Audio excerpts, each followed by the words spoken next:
Here's a quick tip to help learn the custom mouse functionality. This mouse functionality typically is for starting lines and changing your UCS and toggling ortho.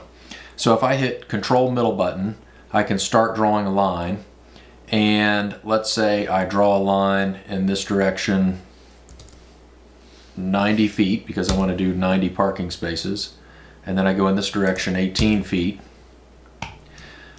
I could then offset by 9 feet to draw like that, or I could draw these lines up 18 feet in this direction and then draw 9 feet in this direction and then go back this way 30 feet, and I could draw, a landscape island like that and then continue offsetting.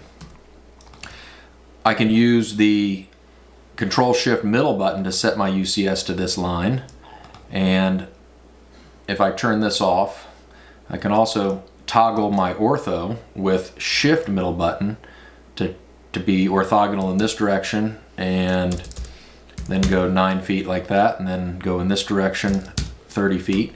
And this button right here is also F10. That's a neat command. F10 turns that on. And then when I draw a line, it kind of gives me a pseudo ortho or UCS direction. And then I can just type in the direction that I want to go in that, the length that I want to go in that direction. So remember, Control middle button will snap to the endpoint of the closest line.